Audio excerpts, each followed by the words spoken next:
Welcome to anyone watching, it's Craig at mysimpit.co.uk and welcome to part 34 of the front dash build. In this video we're going to look to construct the glare shield for the front dash and then we'll look at its integration into the Simpit. Let's buckle up.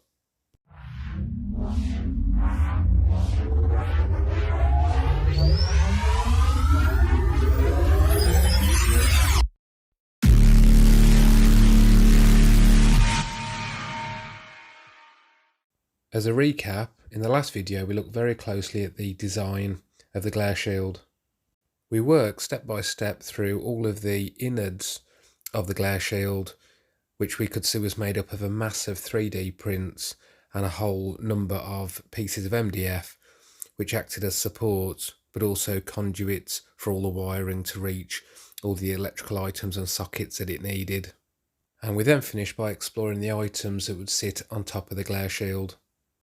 And everything that we see on screen now, since that point of the design, I've took the time to 3D print and prepare and gather all the materials and machine them, and we can now look at putting them all together and its construction. There were 2 rounds of machining. The first one focused on the acrylic fascias and some other items cut from aluminium. And just having a look now at the lettering, just to make sure that it's come out with the definition we need.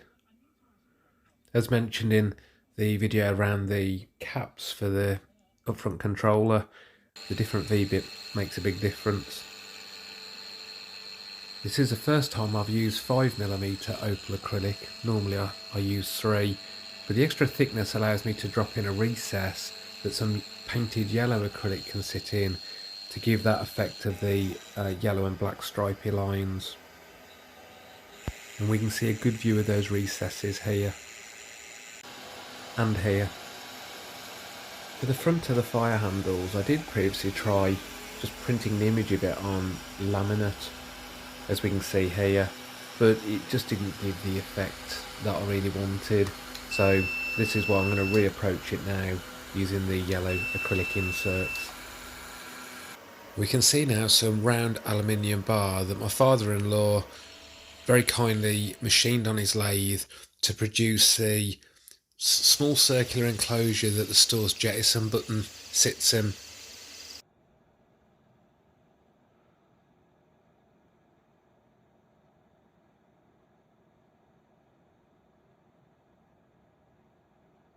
Cheers Phil, that's mint. Also we dropped in place some holes into some aluminium tubing which will be used for the fire handles, and did it in a way just to ensure that the one set holes at the one end is exactly at a 90-degree rotation to those at the other end. This will ensure the fire handles sit straight. So with the first round of machining done, I spent a little bit of time putting these items together. First impressions of the yellow acrylic with the black lines is really good. Previously for the manual reversion panel I printed it on paper, but I think this definitely is a step forward and definitely looks better. So I'll go ahead now and I'll just paint the recesses in the opal acrylic black. This is just so when the yellow acrylic's put into the recesses it blends in with it. You don't see like a white line between the two of them. And for these labels for the front of the fire handles, we'll just do a comparison now to the previous one I did as a test.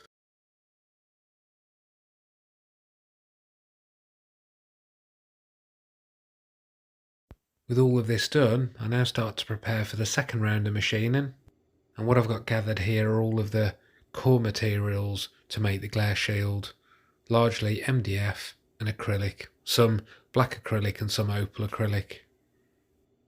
And now begin to process. Let's start dropping in all of the various holes and cutouts.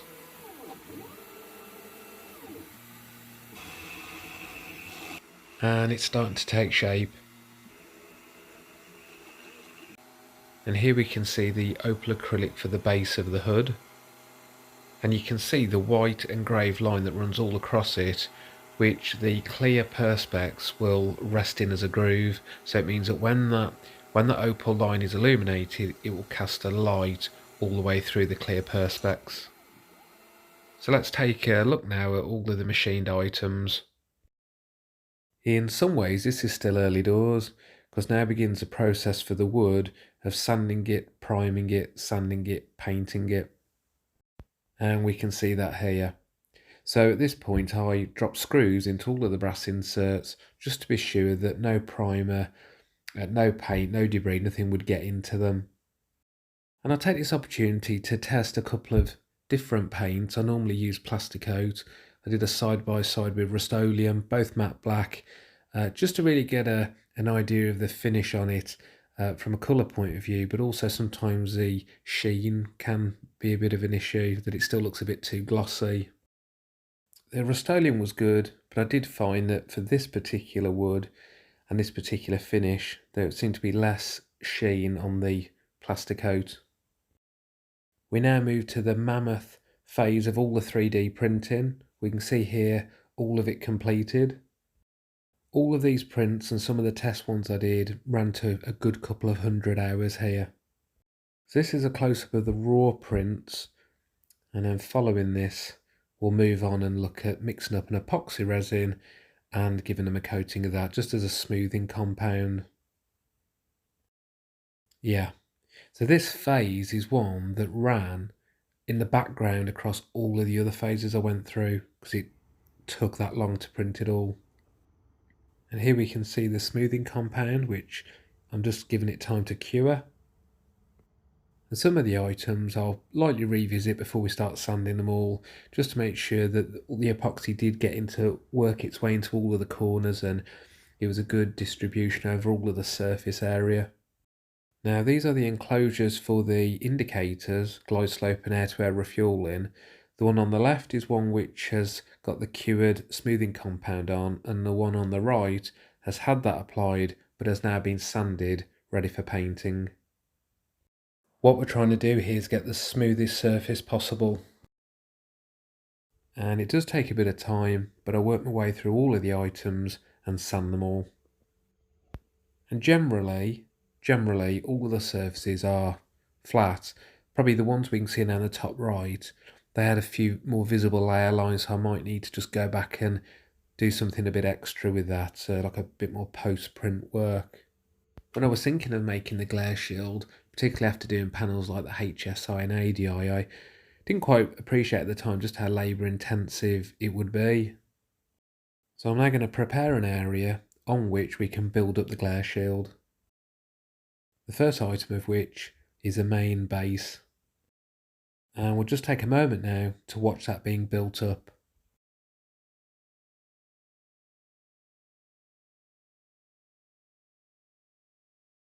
So that's the first part of the construction, and I've just put the bases of the fire handles just loosely in place just to check the fit, particularly between the pillars. And I now take what will be the left profile, and that's made up of a number of different prints and parts that can all be assembled together. So we'll just take a moment to have a closer look at that.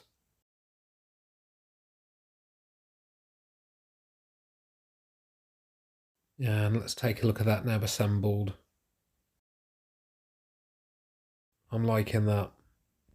I mean, this one item as we see it now is made up of so many different parts, but different in terms of you've got opal acrylic, you've got yellow acrylic, you've got 3D prints, you've got machined aluminium, you've got some electrics in there. It's all set up for backlighting. So yeah, let's put that in place. I can't wait to see this whole thing up and running. So at this point I've just dropped a few of the electrics in place in terms of the MOSFETs, and also to start putting a bit of labelling in too, so should I look back at this in the future it's clear which MOSFET or which item relates to what. We've got the right profile in place as well now. So here is one of the fire handles broken into all of its component parts. A very simple design, a handle, label, an enclosure to hold the key parts in place, the aluminium tube, and a micro switch. As mentioned in the last video, there's inside of it a suspended LED strip, which we can see I've just put that in place. And we can now just take a look at that backlit. And again, really liking that. This looks good. I also, for these, dropped into a recessed hole black hexagonal screws, and I think that gives a good look from the front. It's nice and flush and blends in really well. So I now go ahead and build up the other two. So we've got all three of them. Let's just have a closer look. We've got the stabilizers at the back there. That's just so as you pull them backwards and forwards, there's no chance of a movement of a rotating left or right, or it would certainly minimize this. In the design process, I've tried to put in features that make it assembly friendly. So we've got here a dedicated hole for the screwdriver to go in to put the stabilizer in place. We've got here the black acrylic sheet, which has been painted a matte black now. It's got all the various holes for where the UFC will sit and the indicators. Speaking of which, we'll drop those in place. And each has got its own dedicated hole underneath for the wiring to pass through.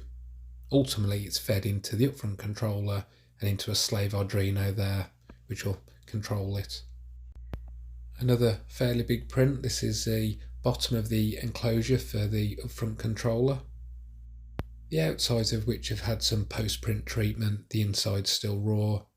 This is a hood in all its component parts, so we'll just take a look at that, and then we can go ahead and assemble it and put it in place. And whilst I've determined the dimensions of this from an image I've scaled of the cockpit, and I've determined how I want the side profile to look based on pictures of the aircraft, I would like to credit the Warthog project for the anatomy that we see of it now in terms of the components and how they would be slotted together. This will act as a placeholder. Into the future I may build a working hood. A small addition I've made to the design of this is just to put in place a strip of backlighting so it will cast light through the clear perspex. So we'll go ahead and take a look at that now. I've purposely left some marks on this just so we can see the light pass through it.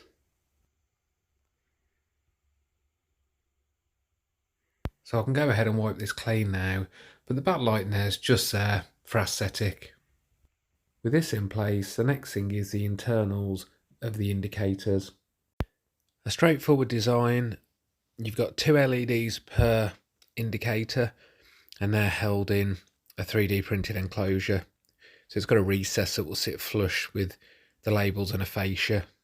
Here's that fascia in place, and then let's have a look at the rear. So very simple wiring arrangement. Taking a look at the front again now and comparing that to a raw print before it's had the post-print work done, it really shows the difference it does make. So much of the wiring's in place now. We can see how it's snaked its way through all of the conduits in the wooden supports. And we'll just take a closer look at that.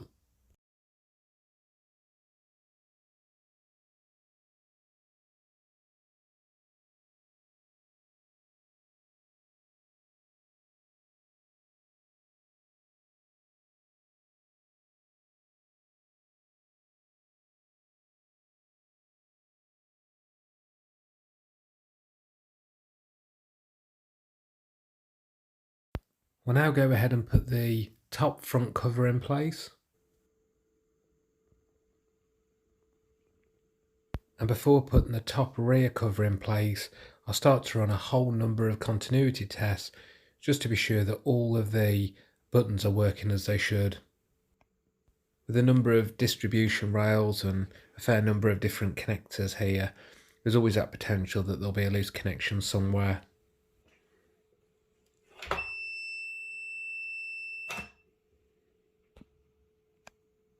So with all those tests run, we can now tidy up the wiring, put the top of the UFC enclosure in place, and then we are ready for the top rear panel with the hood.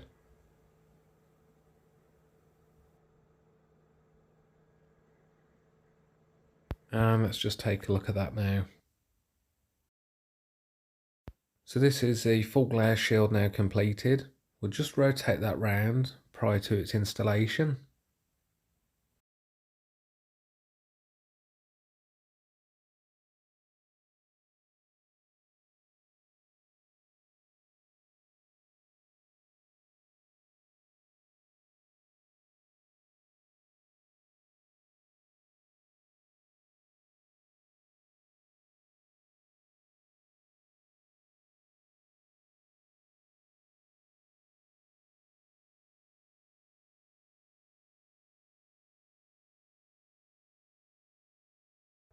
So I'm really pleased with that. I'm really looking forward to getting this up and running. I do think that it was really good to take the time to fully draw this whole thing out in Fusion before making it, just so at this stage, at these final stages, everything just slots together and all fits exactly as it should. We'll now go ahead and install it into the front dash frame. I'm looking forward to this. Let's change the profile of this final part of the front dash. Awesome. Now that looks significantly better. So we'll just take a step back and have a moment to look at this. And then we'll go ahead and jump into the sim and take it out for a flight.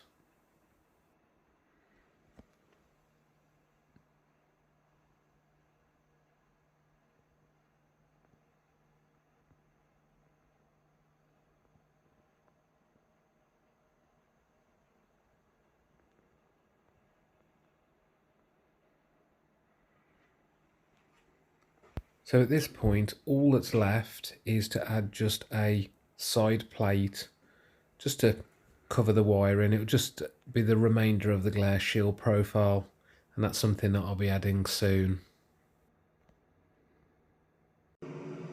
So we'll get her airborne. Part of what we're looking at is the scaling of the hood relative to what's on the screen. The further I get into the build, the more so it might be that the image on the screen would just be what you see from out of the cockpit rather than a view of the internals of the cockpit. So I've pretty much replicated all of that now.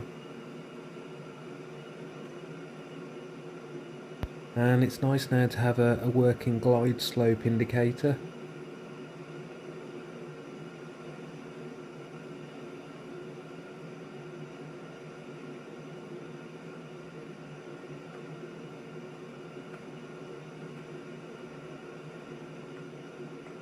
Let's just try and reach around the camera here and just see if we can. Let's pull that flight control stick back, get her off the ground. Okay. Again, it's good to see that indicator. So as every time I've ever flown and come in for a landing or taken off, you see that in the sim, and it's just great to physically have that.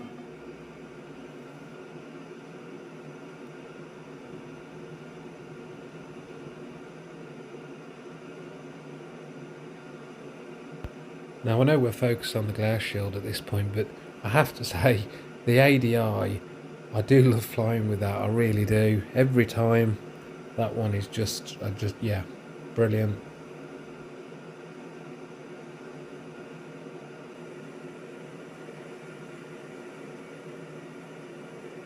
So if we look at the physical hood, we're going to compare that relative to what's happening in the sim. So let's zoom back and just look at the placement.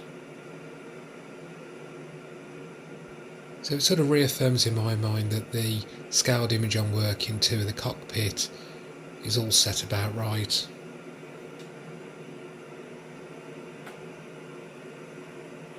One thing I'm really looking forward to is building the right console and the lighting panel within that. And the reason for that is because when we look at the front dash now, we can see that there's backlighting where all of the panels can be backlit, they all have that built into them. But there's a certain number of panels that are just on all the time and a certain number that are off all the time, and it would involve just plugging or unplugging cables according on whether you want them on or off. But when the right console's built and I feed them all through to the lighting panel, at any time, any number of them can be on or off at a particular brightness. So I'm looking forward to that as another addition down the line. Warning, autopilot.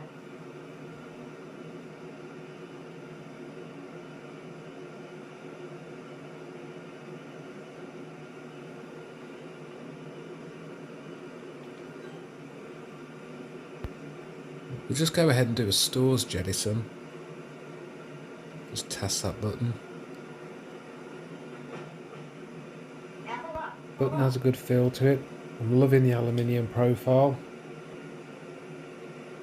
So I think what I'll do, I'll take it back down and then we'll just run a lamp test just so we can see the whole number of indicators illuminated, including those ones in the new Glareshield. And actually we'll just trigger a fire handle as well now. Now we can see that feed through to the master caution. I did look at a number of different master caution switches. Some of them just didn't illuminate brightly enough, so even though this one needs a MOSFET to run it, it's definitely giving it the effect I was after. Right then, a lamp test. We'll just take in a view of the front dash as a whole and then move upwards just to catch the new Glareshield.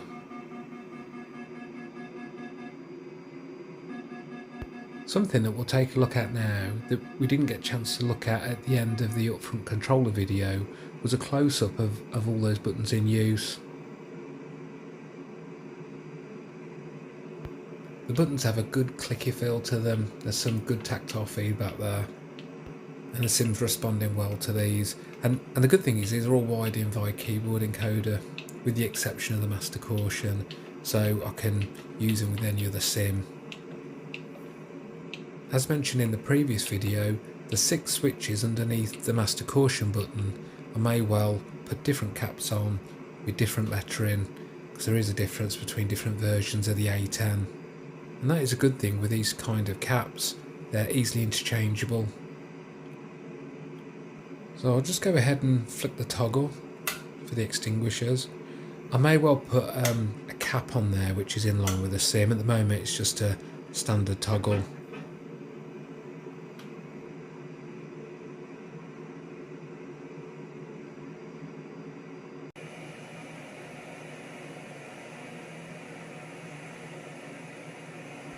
I had a slight concern that the heads-up display could almost be obstructive to my view of the screen, but if anything it definitely just complements it.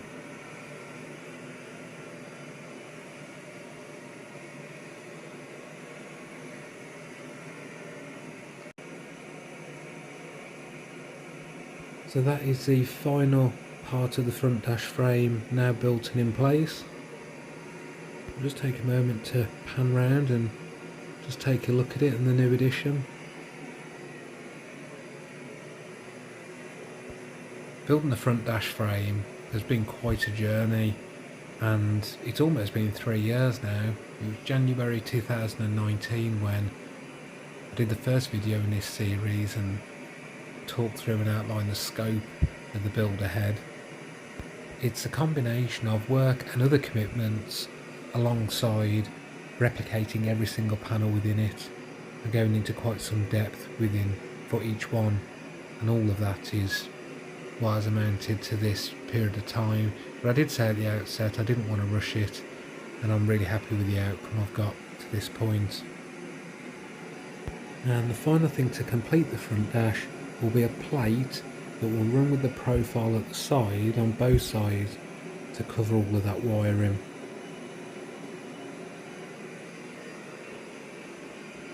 That's something that we'll be looking at the next video in this series as we're getting towards the very end of the front dash project. Thanks for watching.